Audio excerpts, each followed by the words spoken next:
असं आता कोर्टाने सांगितलेलं आहे. आंदोलन बेकायदेशीर आहे. कोण म्हटलं? कोर्टाने सांगितलं. कोर्टाला कोण पाठवतंय? सरकारच ना. काय आम्ही बेकायदेशीर काय केलंय? रात्री निर्देश दिले होते, गाड्या रस्त्याला लावू नका, रस्त्यावरच्या गाड्या काढल्या, रस्त्यात गर्दी करू नका. रस्त्यात गर्दी करणं चालू आहे का? गर्दी आमच्या समाजाने काही त्रास दिलाय का? मग कुठल्या पद्धतीने तुम्ही बेकायदेशीर ठरवताय?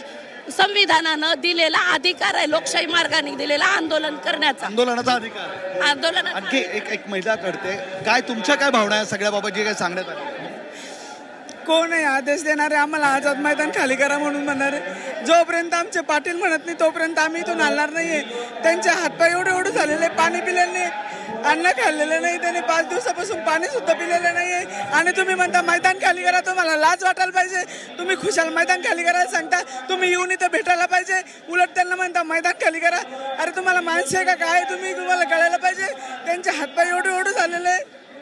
जे काही नियम सांगितले होते आंदोलनासाठी, अटी शर्ती ठेवल्या होत्या, त्या पूर्ण केल्या नाही म्हणतात. कोणते नियम आहे तुमचे? तुम्ही बनवलेले नियम तुम्ही सांगता आम्हाला. आमचे नियम आम्ही जर नियम बनवले तर तुम्हाला त्या नियमाने फॉलो करशाल का तुम्ही? सांगा बरं. मग नियम आहे मराठा आरक्षण देण्याचा, देता का तुम्ही आरक्षण? तो नियम काऊन नाही पाळत तुम्ही? कुणबी मराठा एकच आहे, तो काऊन नाही पाळत?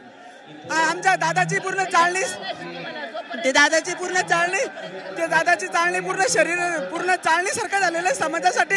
त्यांचे घरदार सगळं सोडून ते गेल्या 2012 पासून लढू लागले समाजासाठी.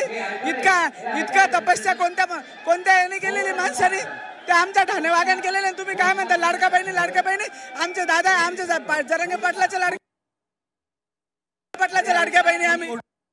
तर आता माघार तर घ्यावी लागेल, रस्ते तरी कमी करावी लागतील. कोर्ट बिल्ट नाही म्हणत. आमचे दादा जोपर्यंत सांगत नाही तोपर्यंत आम्ही मुंबई सोडणार नाही.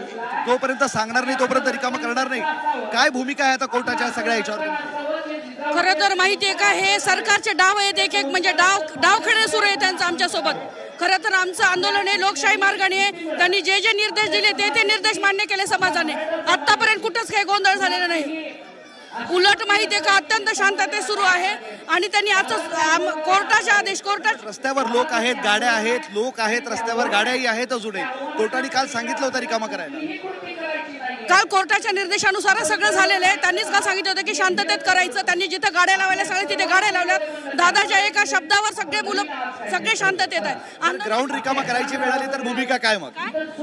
आम्हाला जोपर्यंत कोर्टाने जरी सांगितलं आम्ही कोर्टाचा आदर करतो.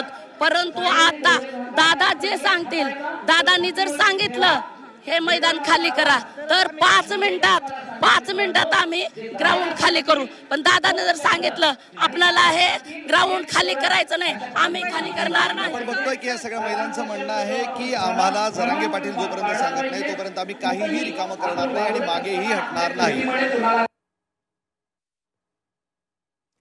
तर अशा पद्धतीनं जोपर्यंत जरांगे पाटील म्हणत नाही तोपर्यंत आझाद मैदान सोडणार नाही अशी आंदोलनकर्त्यांची भूमिका आहे.